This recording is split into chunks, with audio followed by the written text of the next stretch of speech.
उस रात आकाश में अजीब निस्तब्धता थी। हवा चल रही थी, पर पेड़ों की पत्तियां तक नहीं हिल रही थीं।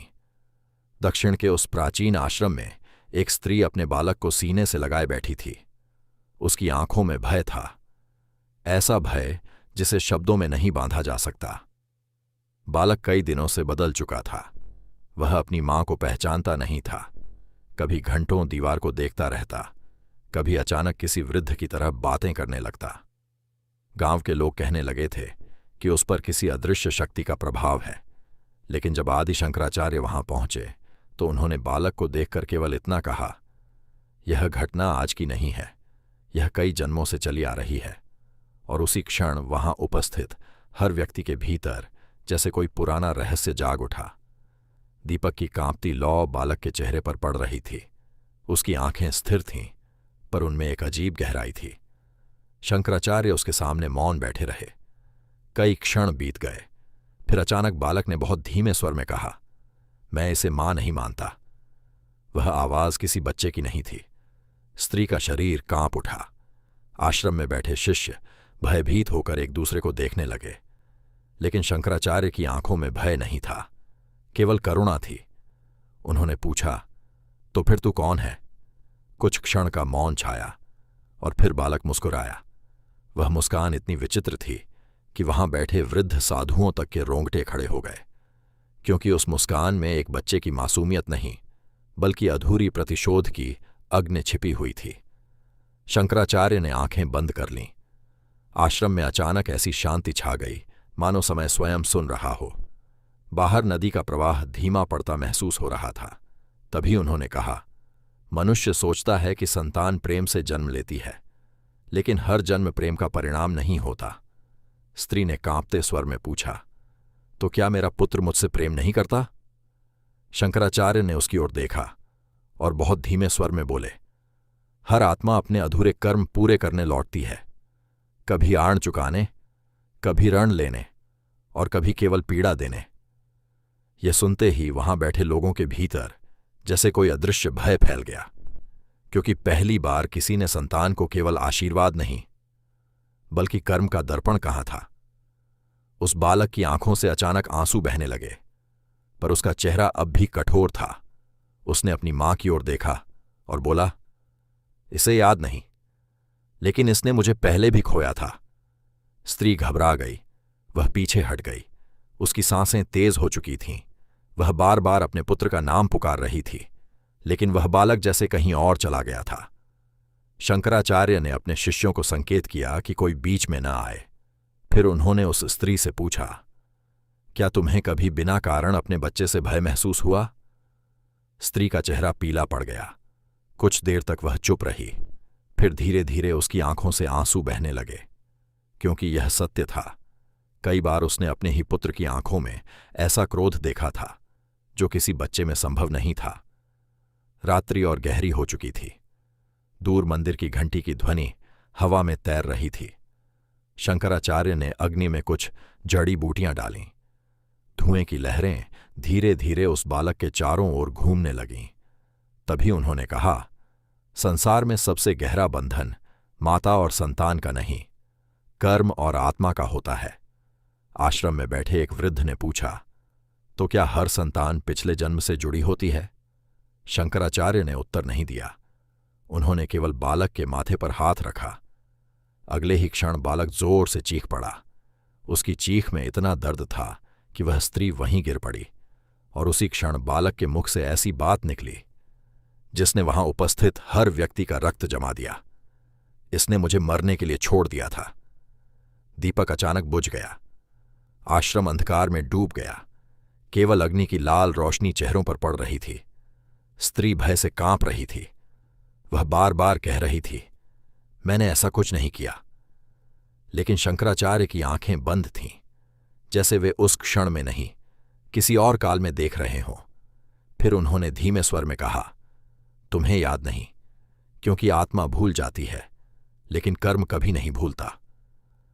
अचानक ऐसा लगा मानो आश्रम की दीवारों तक में सन्नाटा उतर आया हो, क्योंकि पहली बार वहां उपस्थित लोग समझ रहे थे कि जन्म केवल शरीर का नहीं होता, अधूरे हिसाबों का भी होता है। कुछ देर बाद बालक शांत हो गया। उसकी सांसें सामान्य होने लगीं, लेकिन उसकी आंखों में अब भी वही अजीब गहराई थी। शंकराचार्य ने उससे पूछा, तू लौटकर क्यों आया? बालक ने बिना पलक झपकाए उत्तर दिया, क्योंकि इसका भय अभी बाकी था। यह सुनते ही स्त्री चीख पड़ी। उसके भीतर जैसे वर्षों से दबा कोई अज्ञात डर जाग चुका था। वह रोते हुए बोली, मैंने कौन सा पाप किया था? शंकराचार्य ने उसकी ओर देखा और कहा, हर पाप हत्या नहीं होता। कभी कभी उपेक्षा भी आत्मा को जन्मों तक बांध देती है। और उस क्षण आश्रम में बैठे कई लोगों को अपने ही बच्चों की आंखें याद आने लगीं, जिनमें कभी कभी बिना कारण क्रोध या दूरी दिखाई देती थी। रात के अंतिम पहर में हवा अचानक ठंडी हो गई। नदी का स्वर अब पहले से भारी लग रहा था। शंकराचार्य अकेले बाहर पत्थर की सीढ़ियों पर बैठ गए। उनके शिष्य मौन खड़े थे। उनमें से एक ने धीरे से पूछा, गुरुदेव, क्या हर माता पिता अपनी संतान के माध्यम से अपना कर्म भोगते हैं? शंकराचार्य कुछ देर तक मौन रहे। फिर उन्होंने आकाश की ओर देखते हुए कहा, कभी संतान आशीर्वाद बनकर आती है, कभी परीक्षा बनकर, और कभी वही आत्मा लौटती है जिसे तुमने किसी जन्म में सबसे अधिक पीड़ा दी थी। यह सुनते ही शिष्य के शरीर में सिहरन दौड़ गई, क्योंकि अचानक उसे अपने पिता का चेहरा याद आने लगा, जिनसे वह बिना कारण घृणा करता था और जिनसे प्रेम करने की उसने कभी कोशिश ही नहीं की। आश्रम के पीछे फैले घने वृक्षों के बीच से चंद्रमा की फीकी रोशनी छनकर आ रही थी। शंकराचार्य अब भी सीढ़ियों पर बैठे नदी को देख रहे थे। ऐसा लग रहा था मानो वे जल को नहीं, समय के प्रवाह को देख रहे हों। तभी वही बालक धीरे धीरे चलता हुआ उनके पास आकर खड़ा हो गया। उसके कदमों की आहट तक नहीं हुई। उसने बहुत शांत स्वर में पूछा, यदि सब कर्म है तो प्रेम क्या है? प्रश्न सुनते ही शिष्यों की आंखें शंकराचार्य पर टिक गईं। कई क्षण तक मौन छाया रहा। फिर उन्होंने कहा, जहां लेने की इच्छा समाप्त हो जाए वहीं प्रेम प्रारंभ होता है, बाकी सब बंधन है। बालक की आंखों में एक पल के लिए कंपन हुआ, जैसे किसी बहुत पुराने घाव पर किसी ने हाथ रख दिया हो। उस रात आश्रम में कोई नहीं सोया। हवा में बेचैनी थी। कुछ शिष्य अग्नि के पास बैठे मंत्र जप रहे थे, कुछ बार बार उस बालक को देख रहे थे। लेकिन सबसे विचित्र बात यह थी कि अब वह बालक पहले जैसा उग्र नहीं दिख रहा था। उसके चेहरे पर गहरी थकान उतर आई थी, जैसे वह वर्षों से कोई बोझ उठाए हुए हो। तभी उसने अचानक अपनी मां को देखा और बहुत धीमे स्वर में कहा, तुमने मुझे नदी किनारे छोड़ा था। स्त्री का चेहरा सफेद पड़ गया। उसकी सांस रुकने लगी। उसके मन में अचानक कुछ धुंधली छवियां चमकने लगीं। एक पुरानी नदी, वर्षा की रात और किसी को खो देने का भय। उसने अपने सिर को पकड़ लिया, क्योंकि जो दृश्य उसके भीतर उभर रहे थे वे इस जन्म के नहीं थे। शंकराचार्य ने आंखें बंद कर लीं। उनके चेहरे पर गहरी गंभीरता उतर आई। उन्होंने कहा, आत्मा जब शरीर बदलती है तो स्मृति मिट जाती है, लेकिन भाव नहीं मिटते, भय नहीं मिटता, अधूरा दुख नहीं मिटता। आश्रम में बैठे एक वृद्ध ब्राह्मण ने कांपते स्वर में पूछा, तो क्या इसी कारण कुछ माता पिता अपने ही बच्चों से अनजाना भय महसूस करते हैं? शंकराचार्य ने धीरे से सिर हिलाया। फिर बोले, और इसी कारण कुछ बच्चे जन्म लेते ही बिना कारण अपने माता पिता से दूर हो जाते हैं, क्योंकि आत्मा शरीर बदल सकती है, लेकिन भीतर छिपी पीड़ा अवसर मिलते ही जाग उठती है। यह सुनते ही वहां बैठे कई लोगों की आंखें झुक गईं, जैसे अचानक उन्हें अपने घरों के अनकहे संघर्ष याद आने लगे हों। धीरे धीरे पूर्व दिशा में हल्की रोशनी उभरने लगी थी, पर आश्रम का वातावरण अब भी भारी था।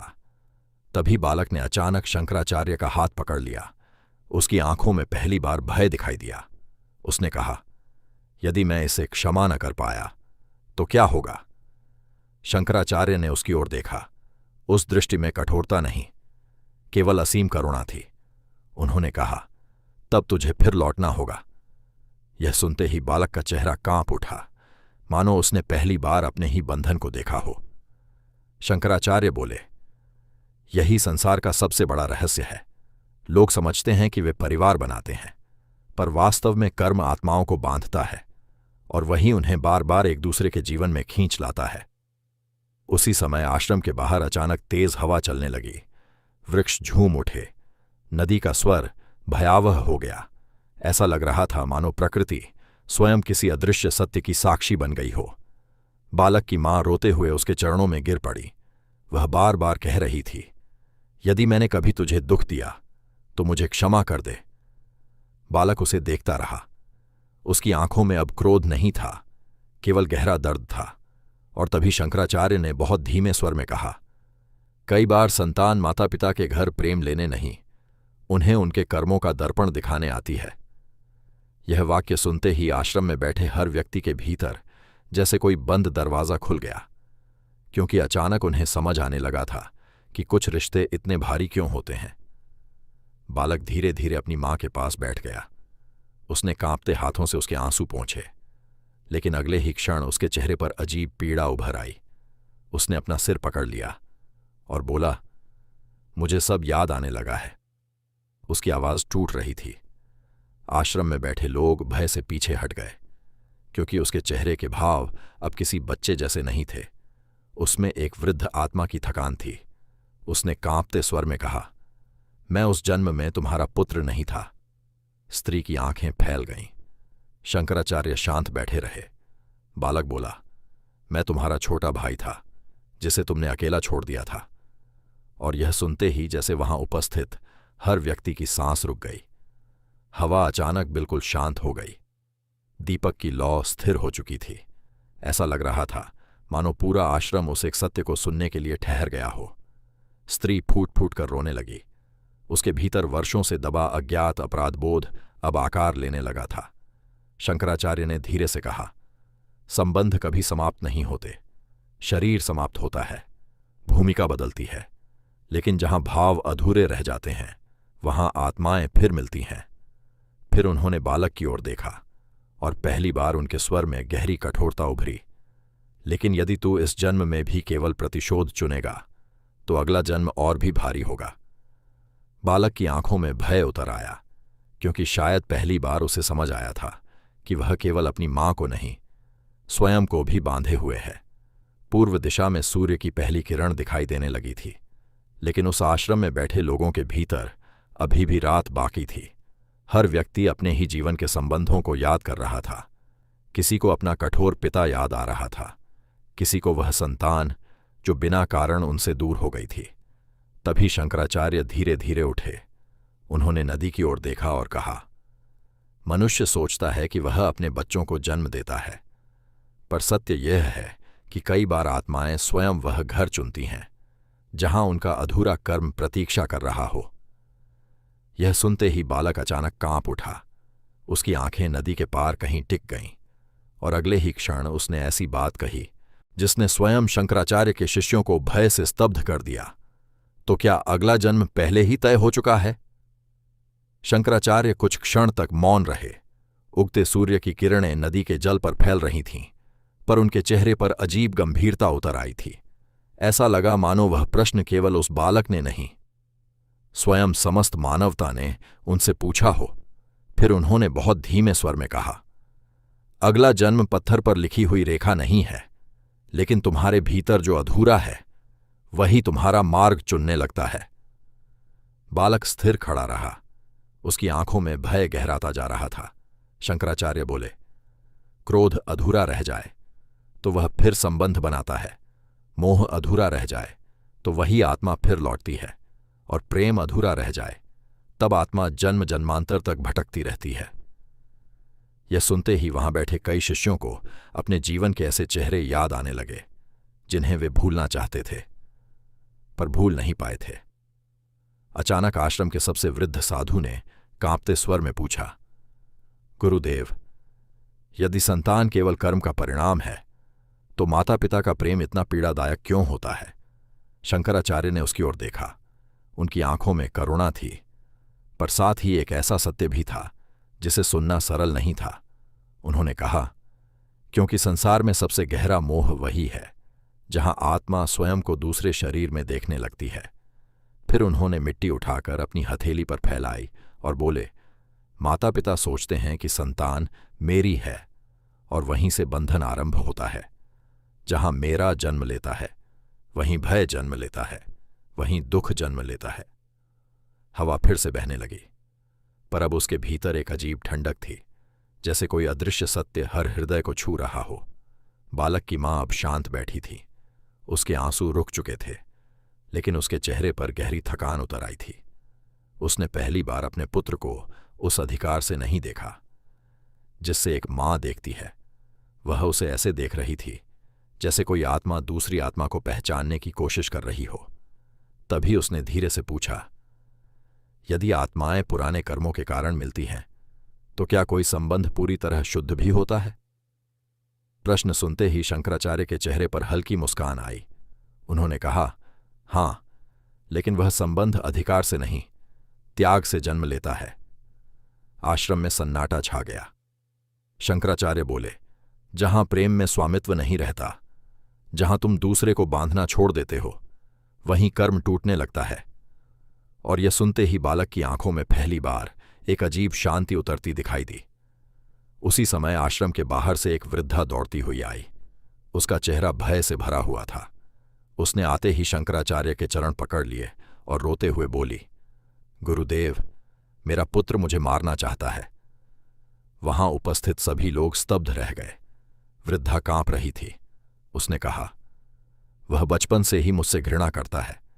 मैंने उसे कभी दुख नहीं दिया, फिर भी उसकी आंखों में मेरे लिए आग है। शंकराचार्य ने उसकी ओर बहुत ध्यान से देखा। फिर कुछ क्षण मौन रहे। आश्रम का वातावरण फिर भारी हो गया, क्योंकि ऐसा लग रहा था मानो एक ही रात में कई जन्मों के रहस्य खुलने वाले हों। शंकराचार्य ने धीरे से पूछा, क्या तुम्हें कभी किसी ऐसे व्यक्ति की मृत्यु याद आती है जिसे तुम बचा सकती थीं, पर बचा नहीं पाई? वृद्धा का शरीर अचानक कांप उठा। उसकी आंखें फैल गईं और उसी क्षण वहां बैठे लोगों को महसूस हुआ कि कर्म केवल कहानी नहीं, जीवित अग्नि है। आकाश अब पूरी तरह सुनहरा हो चुका था, लेकिन आश्रम में बैठे लोगों के भीतर भय और जिज्ञासा का अंधेरा गहराता जा रहा था। वृद्धा कुछ बोल नहीं पा रही थी।